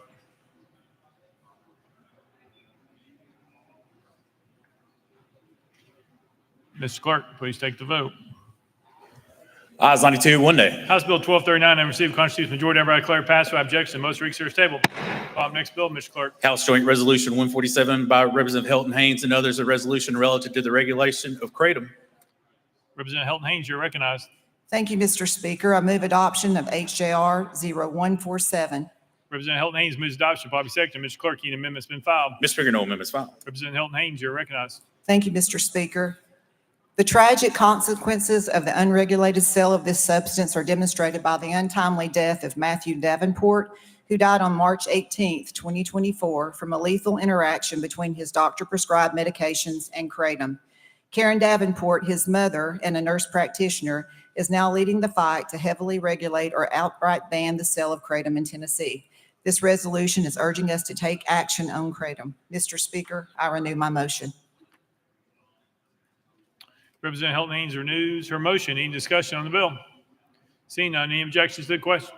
Representative Bain, you're recognized.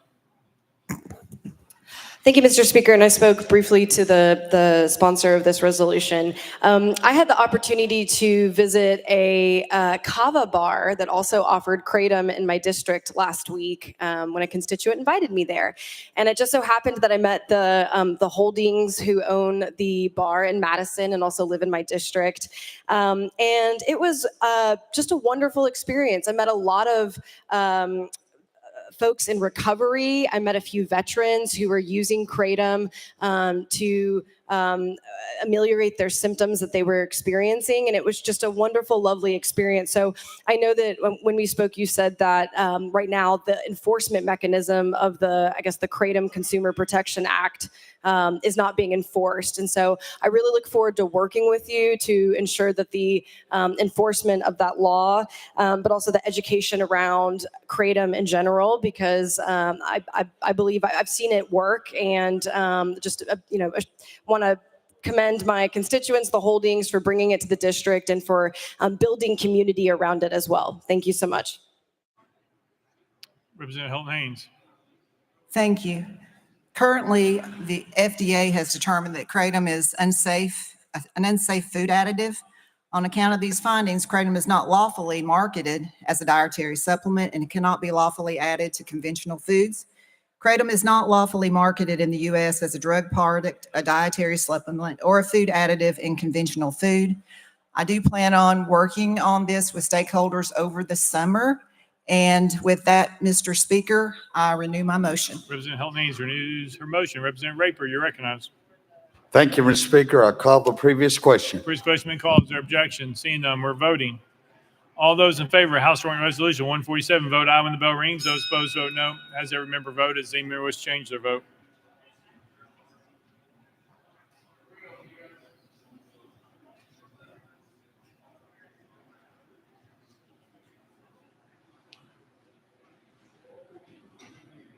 Mr. Clerk, please take the vote.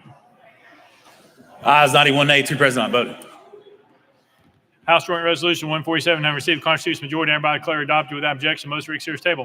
Next bill, Mr. Clerk. House Bill 904 by Representative Gant, relative to recovery costs. Mr. Speaker, the Senate bill is on the desk. Representative Gant, you're recognized. Thank you, Mr. Speaker. I move to substitute and conform to Senate Bill 0835. Representative Gant moves substitute and conform Senate Bill 835, following second without objection. So ordered. Representative Gant. Thank you, Mr. Speaker. I move passage of Senate Bill 0835 on third and final consideration. Representative Gant moves passage of Senate Bill 835 on third and final consideration. Following second, Mr. Clerk, call First Amendment. House Judiciary Committee Amendment number 1, same as Senate Amendment number 1. Chairman Farmer, you're recognized. Hey, thank you, Mr. Speaker. Same as Senate Amendment. Move to withdraw. Without objection, Amendment number 1 withdrawn. Next amendment, Mr. Clerk. Mr. Speaker, no further amendments. Representative Gant, you're recognized. Thank you, Mr. Speaker. What this bill does is it would give an administrative judge another option to consider when trying to determine if a person is owed attorney's fees from a contested case hearing involving the Alcohol Beverage Commission. The bill would allow the judge to award the fees if the person prevails in an administrative action brought against the person by the commission and the fees and costs incurred as a result of the administrative action. Mr. Speaker, I renew my motion.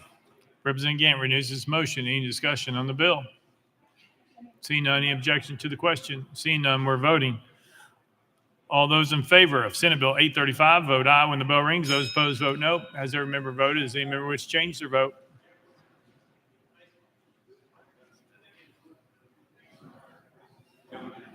Mr. Clerk, please take the vote. Ayes 96, no nays. Senate Bill 835 having received a constitutional majority, hereby declare passed without objection. Most reconsider table. Next bill, Mr. Clerk. House Bill 1316 by Representative McCallum and others, relative to licenses. Representative McCallum, you're recognized. Thank you, Mr. Speaker. Move passage of House Bill 1316 on third and final consideration. Representative McCallum moves passage. Following second, Ms. Clerk, call First Amendment. House Transportation Committee Amendment number 1. Chairman Howell, you're recognized. Thank you, Mr. Speaker. Move to adopt and defer to the sponsor to explain. Chairman Howell moves adoption. Committee Amendment number 1, probably seconded. Any discussion on the amendment? Seeing none. All those in favor of Committee Amendment number 1 say aye, aye. All those opposed say no. The ayes have it. You adopt. Next amendment, Mr. Clerk. Mr. Speaker, no further amendments. Representative McCallum, you're recognized. Thank you, Mr. Speaker. Members, what House Bill 1316 does is amend Tennessee Code to clarify that someone over the age of 18 does not need to be issued a permit for driving before performing a road skills test as long as they are accompanied by a Department of Safety employee. It amends Tennessee Code to be consistent with the current practice of operating large RV-type vehicles in Tennessee. This change ties these types of vehicles to their intended use instead of gross vehicle weight rating. Does not create a new class of license. It only does away with connecting a regular Class D license with a gross vehicle weight rating. This will allow for RVs to be driven with a Class D license, which is the current practice. Lastly, it makes clear that in state law, that someone's personal information will not be retained longer than necessary, used for unintended purposes, or sold to a third party. Currently, the Department of Safety has the authority to issue mobile driver's license. However, Tennessee code does not have any safety provisions to prohibit the retention of the data or prohibit the sale of said data. This bill fixes that. And with that, Mr. Speaker, stand ready for questions and renew my motion. Representative McCollum renews his motion. Any discussion on the bill? Representative Warner. Thank you, Mr. Speaker. I move previous question. Previous question been called. Is there objection? Seeing none, we're voting. All those in favor of House Bill 1316 as amended, vote aye when the bell rings. Those opposed, vote no. As every member voted, as any member wish to change their vote?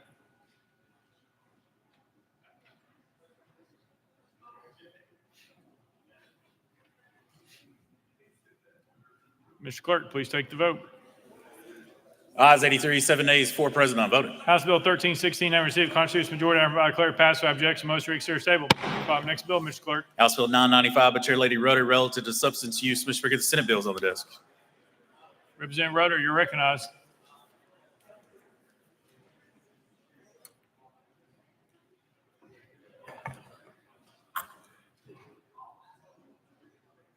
Thank you, Mr. Speaker. I move to substitute and conform to Senate Bill 940. Representative Rudder moves substitute and conform to Senate Bill 940. Probably seconded without objection. So ordered. Representative Rudder. Thank you, Mr. Speaker. I move passage of Senate Bill 940 on third and final consideration. Representative Rudder moves passage of Senate Bill 940 on third and final consideration. Seconded. Mr. Clerk, call First Amendment. House Judiciary Committee Amendment Number 1, same as Senate Amendment Number 1. Chairman Farmer, you're recognized. Thank you, Mr. Speaker. Same as Senate amendment. Move to withdraw. Without objection, Committee Amendment Number 1 withdrawn. Next amendment, Mr. Clerk. No further amendments. Representative Rudder, you're recognized. Thank you, Mr. Speaker. A couple of years ago, we passed legislation that gave limited immunity protection to someone who in good faith called the emergency medical help if they thought a person was experiencing a drug overdose. Senate Bill 940 would extend those limited immunity protections to include alcohol-related misdemeanor violations that appear in minors under the age of 21 who might be experiencing an alcohol-related overdose. This bill also adds language to clarify that an overdose can be related to drugs and/or alcohol. This bill aims to save the lives of young Tennesseans by reducing fear and increasing the likelihood that someone would make a call to 911 to help save a young person's life who might have overdosed on alcohol. And with that, Mr. Speaker, I renew my motion. Representative Rudder renews her motion. Any discussion on the bill? Seeing none, any objection to the question? Seeing none, we're voting. All those in favor of Senate Bill 940, vote aye when the bell rings. Those opposed, vote no. As every member voted, as any member wish to change their vote? Mr. Clerk, please take the vote. Ayes 96, no nays. Senate Bill 940, having received a constitutional majority, hereby declare it passed without objection. Most reconsider table. Next bill, Mr. Clerk. House Bill 1025 by Chairman Russell and others relative to juvenile offenders. Representative Russell, you're recognized. Thank you, Mr. Speaker. I move passage of House Bill 1025 on third and final consideration. Representative Russell moves passage. Following second. Mr. Clerk, call First Amendment. House Judiciary Committee Amendment Number 1. Chairman Farmer, you're recognized. Thank you, Mr. Speaker. This amendment reroutes the bill. Move to adopt and defer to sponsor for further explanation. Chairman Farmer moves adoption of Committee Amendment Number 1. Following second. Any discussion on the amendment? Seeing none. All those in favor of Committee Amendment Number 1 say aye, aye. All those opposed say no. The ayes have it. You adopt it. Next amendment, Mr. Clerk. Mr. Speaker, no further amendments. Representative Russell, you're recognized. Thank you, Mr. Speaker. House Bill 1025 requires suspension of a minor's driving privileges or ability to obtain a driver's license for a period of 1 year as a part of the disposition if a minor is adjudicated in a delinquent for the offense of bullying or cyberbullying. A judge can issue a restricted license for work, school, and church. With that, Mr. Speaker, I renew my motion. Representative Russell renews his motion. Any discussion on the bill? Seeing none, any objection to the question? Seeing none. All those in favor of House Bill 1025 as amended, vote aye when the bell rings. Those opposed, vote no. As every member voted, does any member wish to change their vote? McCallum, aye. Him or I. Vital, aye.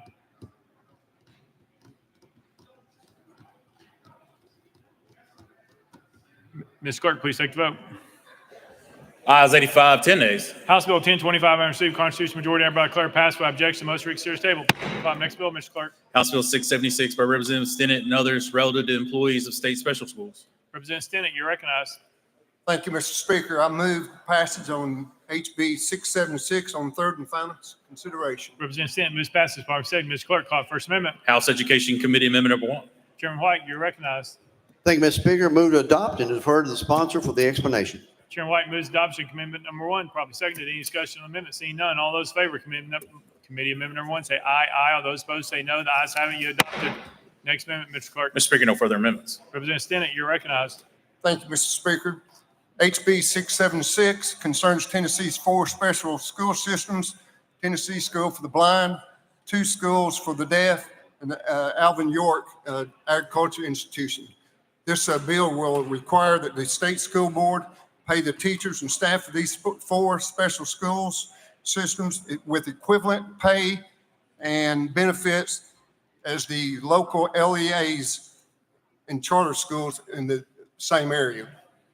I stand for renewal of my motion, please. Representative Stinnett renews his motion. Any discussion on the bill? Seeing none, any objection to the question? Seeing none.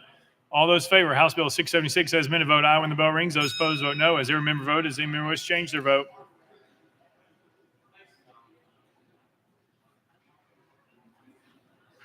Mr. Clerk, please take the vote. Ayes 94, no nays. House Bill 676 having received constitutional majority, hereby declare passed by objection. Most read series table. Next bill, Mr. Clerk. House Bill 203 by Chairman Terry relative to health care. Mr. Speaker, Senate bills on the desk. Representative Terry, you're recognized. Thank you, Mr. Speaker. I move to substitute and conform to Senate Bill 332. Representative Terry moves substitute form Senate Bill 332, probably seconded without objection. So ordered. Representative Terry. Thank you, Mr. Speaker. I move passage of Senate Bill 332 on third and final consideration. Representative Terry moves passage of Senate Bill 332 on third and final consideration, probably second. Mr. Clerk, call First Amendment. House Health Committee Amendment number 1. Mr. Speaker, it's contained in Senate Amendment number 1. Vice Chairman Leatherwood, you're recognized. Thank you, Mr. Speaker. I move to withdraw. Without objection, amendment number 1 withdrawn. Next amendment, Mr. Clerk. Mr. Speaker, no further amendments. Representative Terry, you're recognized. Thank you, Mr. Speaker. This bill requires the Board of Nursing to develop a survey to collect information from nurse practitioners concerning their specialty and information about their collaborating physician. I renew my motion. Representative Terry renews his motion. Any discussion on the bill? Seeing Representative Shaw. Thank you, Mr. Speaker. Sponsor, I didn't catch exactly what you said the bill was doing. Could you repeat that for me, please? Representative Terry. Yes, thank you, Mr. Speaker. What we're doing is we're having the Board of Nursing develop a survey to collect information from their nurse practitioners concerning their specialty that they're practicing in and the relationship that they have with their collaborating physician. Representative Shaw. Thank you for that explanation. Thank you. Any further discussion? Seeing none, any objections to the question? Seeing none, we're voting. All those in favor of Senate Bill 332, vote aye when the bell rings. Those opposed, vote no. As every member voted, as any member wish to change their vote.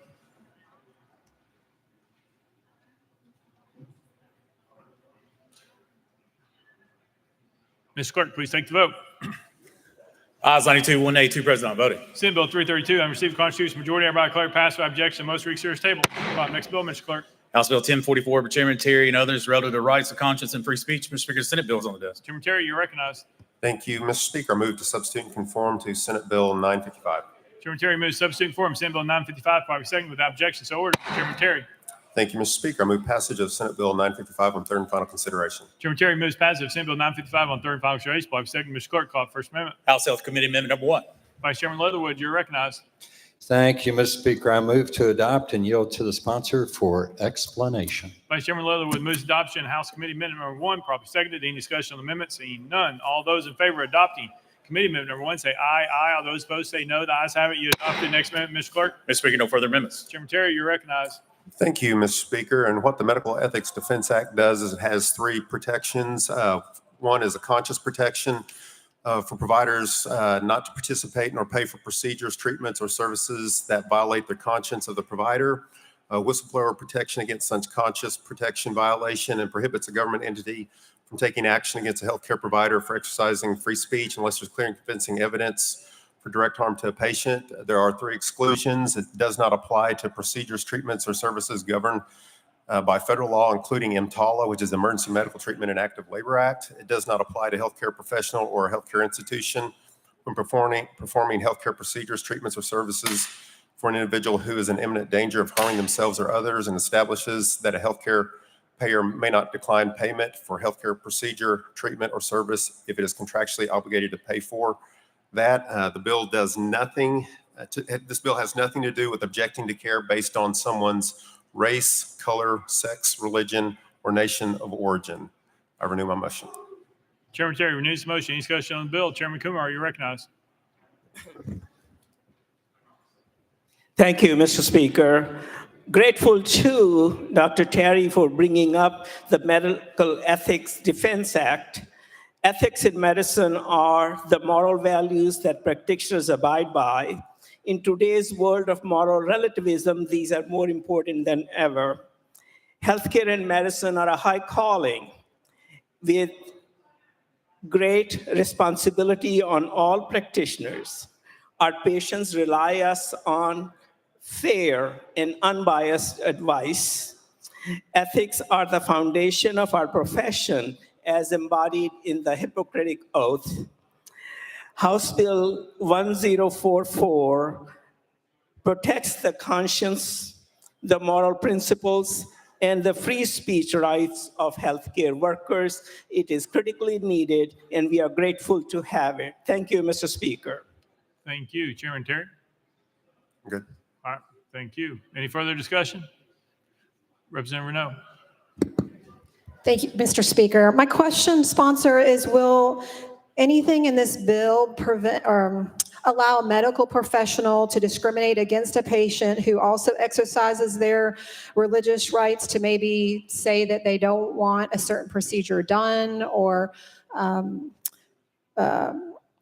my concern is whose right would supersede the other if a patient were to come in and say, I don't want to get a vaccine, for example, in order to get a surgery, but then could the physician say, I'm unwilling to perform this surgery on you if you weren't willing to comply with something that might be morally objectionable on those grounds for the physician?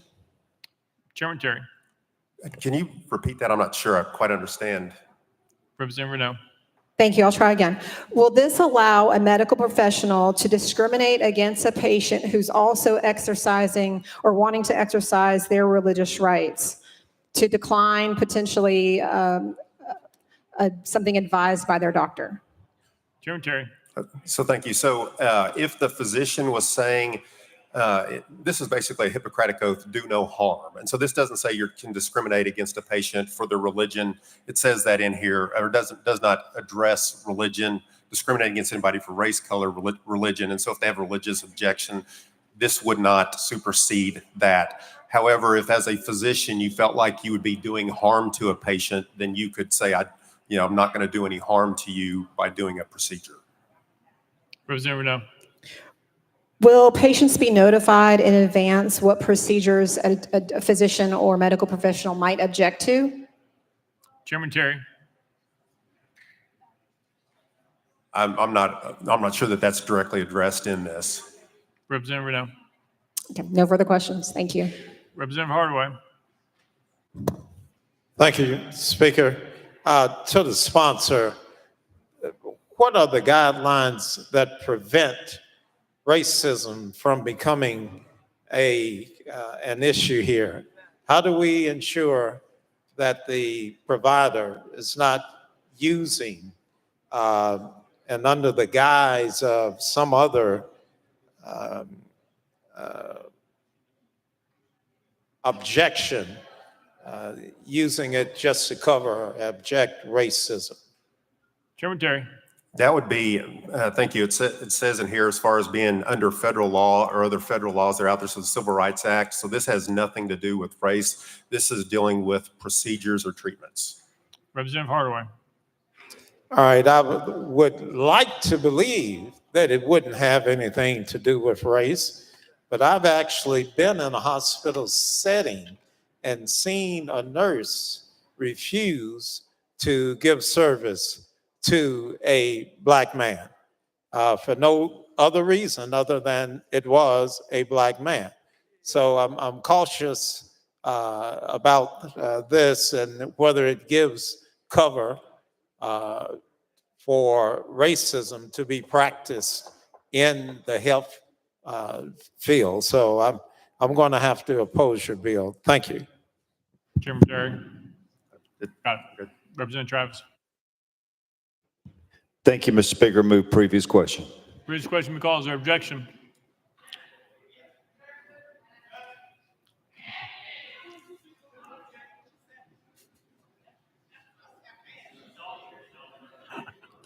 We're on the board for previous question. All those in favor of previous question vote aye when the bell rings. Those opposed vote no. Has every member voted? Does any member wish to change their vote?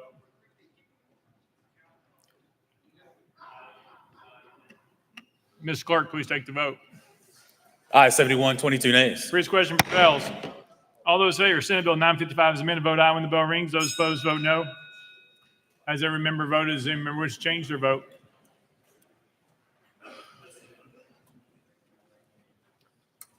Ms. Clerk, please take the vote. Aye, 71, 24 nays. Senate Bill 955 having received a constitutional majority, I hereby declare passed without objection. The motion reconsider is tabled. Next bill, Mr. Clerk. House Bill 896 by Chairman Todd and others relative to regulatory actions. Mr. Speaker, the Senate bill is on the desk. Chairman Todd, you're recognized. Thank you, Mr. Speaker. I move to substitute and conform to Senate Bill 880. Chairman Todd moves to substitute and conform Senate Bill 880, probably seconded without objection. So ordered. Chairman Todd. Thank you, Mr. Speaker. I move passage of Senate Bill 880 on third and final consideration. Chairman Todd moves passage of Senate Bill 880 on third and final consideration, probably seconded. Ms. Clerk, call First Amendment. House Agricultural and Natural Resources Committee Amendment number 1, same as Senate Amendment number 1. Vice Chairman Martin of Hamilton, you're recognized. Thank you, Mr. Speaker. Same as Senate amendment, we move to withdraw. Without objection, amendment number 1 withdrawn. Next amendment, Ms. Clerk. Mr. Speaker, no further amendments. Chairman Todd, you're recognized. Thank you, Mr. Speaker. This bill simply codifies pretty much common sense, what's already being practiced, at least in our state. And it determines that any agency or department that deals with certain regulations and rules must abide by sound science in their decisions about those rules and regulations. With that, I renew my motion. Chairman Todd renews his motion. Any discussion on the bill? Representative Warner, you're recognized. Thank you, Mr. Speaker. I move previous question. Previous question, ball. No one else raised their hand. To ask a question. We're on the board for previous question. All those in favor of previous question, vote aye when the bell rings. Those opposed, vote no. Has every member voted? Does any member wish to change their vote? Ms. Clerk, please take the vote. Aye, 62, 27 nays, 2 present not voting. Previous question prevails. We're voting. All those in favor of Senate Bill 880, vote aye when the bell rings. Those opposed, vote no. Has every member voted? Does any member wish to change their vote?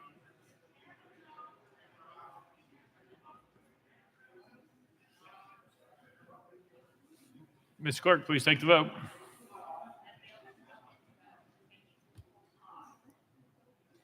Aye, 74, 22 nays. Senate Bill 880, having received a constitutional majority, hereby declare passed without objection. Motion reconsider is tabled. Call next bill, Mr. Clerk. Mr. Speaker, that completes the regular calendar. Next calendar, Mr. Clerk. Mr. Speaker, the House has a message calendar. Call first message, Mr. Clerk. Senate Bill 362 by Chairman Moon and others relative to veterans. Mr. Speaker, on April 3rd, 2025, the Senate non-concurred in House Amendment 1. Chairman Moon, you're recognized. Thank you, Mr. Speaker. I move to lift from the table the motion to reconsider action in passing Senate Bill 362. Without objection, so ordered. Chairman Moon. I move to reconsider action on Senate Bill 362. Without objection, so ordered. Chairman Vaughn, you're recognized.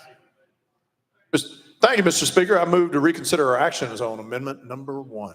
Without objection, so ordered. Chairman Vaughn, you're recognized. Oh, Mr. Speaker, thank you. Now I move to withdraw amendment number 1. Without objection, so ordered. Chairman Moon, you're recognized. Thank you, Mr. Speaker. I move passage of Senate Bill 362 on third and final consideration. Chairman Moon moves passage of Senate Bill 362 on third and final consideration. Any discussion on the bill? Seeing none, any objection to the question? Seeing none. All those in favor of Senate Bill 362, vote aye when the bell rings. Those opposed, vote no. Has every member voted? Does any member wish to change their vote? Darby, aye. Leatherwood, aye. Mr. Clerk, please take the vote. Ayes 92, 1 nay, 2 present, not voting. Senate Bill 362 having received a constitutional majority, hereby declare passed without objection. Most reconsidered is tabled. Next message, Mr. Clerk.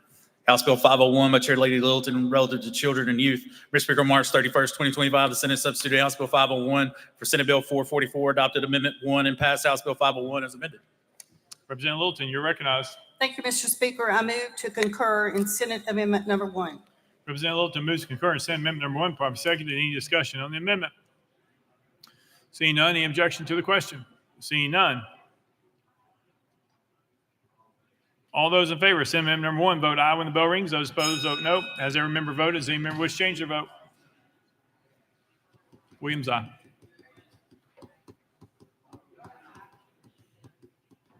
Brother, aye. Mr. Clerk, please take the vote. Ayes 95, no nays. Senate Amendment Number 1, having received a constitutional majority, hereby declare concurred in without objection. Most reconsidered is tabled. Call up next message, Mr. Clerk. House Bill 1237 by Representative Zachary relative to boards and commissions. Mr. Speaker, on March 31st, 2025, the Senate substituted House Bill 1237 for Senate Bill 1235, adopted Amendment 1, passed House Bill 1237 as amended. Representative Zachary, you recognize. Thank you, Mr. Speaker. I move to concur in Senate Amendment 1. Representative Zachary moves to concur in Senate Amendment Number 1. Probably second. Any discussion on the amendment? Representative Camper, you recognize. Thank you, Mr. Speaker. Would you explain to us what this amendment is Yes, ma'am, actually Leader. doing? Yes, sorry. Representative Zachary. Sorry, Mr. Speaker. Yes, ma'am. We just simply remove the right of action for an individual at the department's request. Leader Camper. So in the current posture of the bill, a person, there's a right of action against a person on the board, and this is saying you cannot. Deputy Speaker Zachary. Yes, ma'am. That's correct. Leader Camper. Thank you, Mr. Speaker. Thank you, sponsor. Representative Warner. Move previous question. Previous question been called. Is there objection? I see none. All right, we're voting. All those in favor of Senate Amendment Number 1, vote aye when the bell rings. Those opposed, vote no. Has every member voted? Does any member wish to change their vote? Terry, aye. Mr. Clerk, please take the vote. Ayes 73, 22 nays. Senate Amendment Number 1, having received constitutional majority, hereby declare concurred in without objection. Most reconsidered is tabled. Next message, Mr. Clerk. Mr. Speaker, that completes the message calendar. Next order, Mr. Clerk. Unfinished business. Unfinished business. Chairman Clemens, you are recognized. Thank you, Mr. Speaker. I move that the rules be suspended for immediate introduction and consideration of House Joint Resolution 588. Mr. Clerk, please read the resolution or the caption. A resolution to honor Alice Asako Wall upon her outstanding career in music education. You heard the caption. Any objections? Without objection, the rules suspended. Chairman Clemens. I move adoption of House Joint Resolution number 588. Chairman Clemens moves adoption of House Joint Resolution 588. Probably seconded. Any objection to the question? Seeing none, we're voting. All those in favor of House Joint Resolution 588 say aye. Aye. All those opposed say no. The ayes have it. I declare it adopted. Without objection, most reconsidered is tabled. Representative Harris, you're recognized.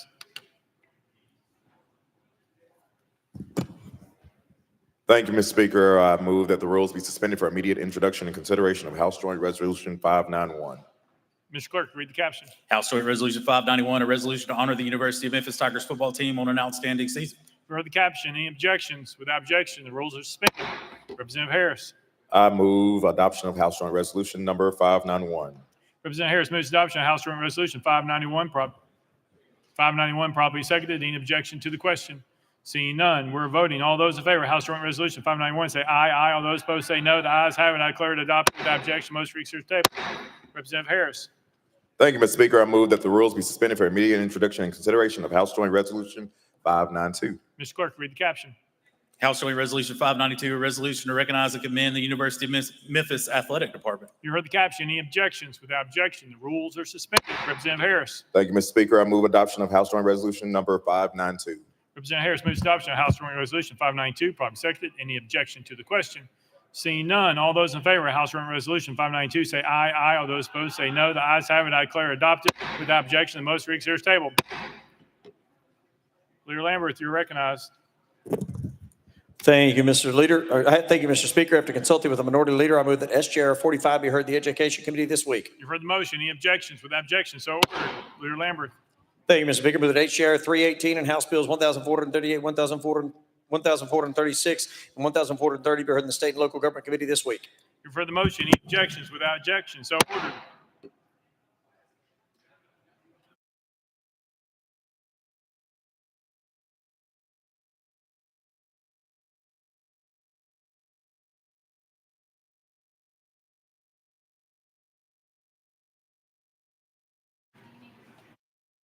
Chairman Faison, you recognize. Thank you, Mr. Speaker. Move to put HR 46 on Monday's regular calendar. Any objection? Without objection, so ordered. Mr. Clerk. Mr. Speaker, we have a message from the Senate. Mr. Speaker, I'm directed to return to the House Bill 1133, substitute for the Senate bill on the same subject, amended and passed by the Senate. Thursday's message calendar. Next order, Mr. Clerk. Scheduling and procedural announcements. Mr. Clerk. Mr. Speaker, we have some additions to the schedule. Just as a reminder to everyone about the schedule tomorrow, 9 a.m. Room 1 Judiciary, 12:30 Room 1 Finance, 2 o'clock State and Local, Room 1, Insurance, Room 3. Wednesday session, 9 a.m., 11 Judiciary, Finance Sub 11 in Room 3. At 2 o'clock on Wednesday, State and Local will meet again, and pursuant to the motion just made, Education will meet in Room 3 at 2 o'clock on Wednesday. Next order, Mr. Clerk. Roll call. Roll call.